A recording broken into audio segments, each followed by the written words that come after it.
मात्रबल सामसन्तानः इत्युक्तशीर्षा ध्यायः सहनौ यशः सहनौ ब्रह्मवक्षसम् अदारस्सहुंहिताय उपनिषदं व्याख्यास्यामः पञ्चस्वधिकरणेषु अधिलोकमधिज्योतिषमधिविद्यमधिप्रजमध्यात्मं तामहसंहिता इत्यासक्ष्यते अथातिलोकं पृथिवीं पूर्वरूपं द्यौरुत्तररूपम् आकाशसन्धिः वायुस्सन्तानम् इत्यादिलोकम् अथादिज्योतिषम् अग्निपूर्वरूपम् आदित्य उत्तररूपम् आपस्सन्धिः वैद्युतसन्तानम् इत्यादिज्योतिषम् अथादिविद्यम् आचार्यवं सन्तानम् इत्यादि अथाध्यात्मम् अतराहणु पितो प्रजासन्धिः इत्यादि प्रजम् अतराहणपूर्वरूपम् वाक्सन्धिः जिह्वासन्तानम् इत्यध्यात्मम् इति मामहासहुंहिताः य एवमेतामहासहुंहिता व्याख्याता वेदाः अन्दीयते प्रजया पशुभिः नाट्येन सुवर्गेण लोकेन यत्सन्दसां वृषभो विश्वरूपः छन्दोऽद्योऽमृता समेतया विहितः श्रुतं मे गोपाय आवहन्ति वितन्वाना उर्वाणासीनमात्मनः वासा कुंसिममाकावस्य अन्नपाने स सर्वदा ततो मे श्रियमावह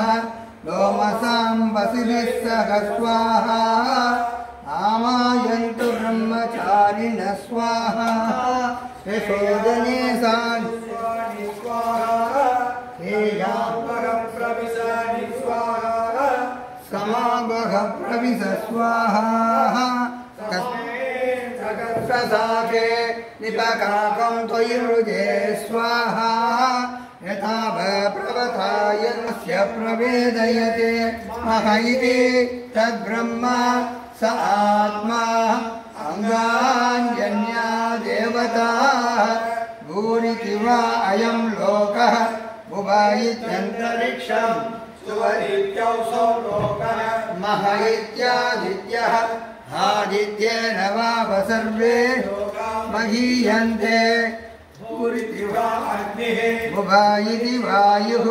सुवर्त्यादित्यः मह इति चन्द्रमः चन्द्रमसा वायुं विमहीयन्ते भूरिति वारुषः भुव इति सामानि सुवरिति यजो वंसि मह इति भूरिति वै प्राणः भुव इत्यभानः सुवरिति ज्ञानः मह इत्यन्नः अन्येन वा सर्वे ज्ञानाहीयन्ते तावा एकाशतस्रचतुस्रो व्याहृतयः तायो वेद स वेद ब्रह्म सर्वेऽस्मै देवा बलिमावहन्ति तय एषोऽन्तर्हितय आकाशः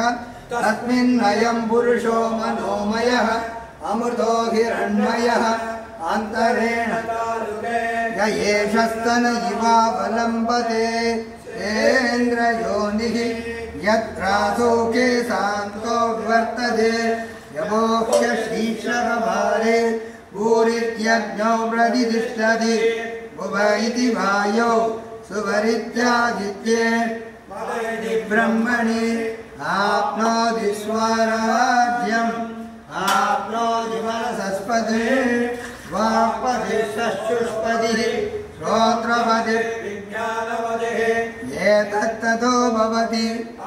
शरीरं ब्रह्म सत्यात्म प्राणारामं मन आनन्दं शान्तिसमृद्धममृतम् इति प्राचीन योग्योपास्व पृथिव्यन्तरिक्षं द्यौदिशो वान्तरदिशाः अग्निर्वायुरादित्यश्चन्द्रमा नक्षत्राणि आवोषधयो वनस्पतय आत्मा इत्यधिभूतम् अथाध्यात्मं प्राणो ज्ञानो भान उदानः समानः चक्षुश्रोत्रं मनोवार्तक सर्वभागं सकृष्णावास्ति मज्जा एतदधिविषाय ऋषिरमोचते पाङ्क्तं वा इदं सर्वम् आङ्क्तेनैव पाङ्क्तग्स्पृणोतीति ओमिति ब्रह्म ओमिति इदं सर्वम् ओमित्येतदनुवृत्तिः प्रभा आप्यो श्रावयेत् सौषि ओमित्यग्निहोत्रमनो जानाति ओमिति ब्राह्मण प्रवक्षन्नाः ब्रह्मोपाप्नवानीति ब्रह्मयोपाप्नोति कृतञ्च स्वाध्याय सत्यञ्च स्वाध्याय मम ज्ञान्यनवत्सानि कर्माणि तानि सेवितव्यानि नो विदधानि यान्यस्माकं सुसविधानि तानि त्रयोवास्यानि न वितराणि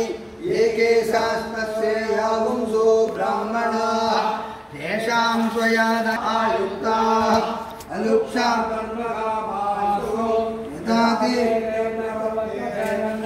यथा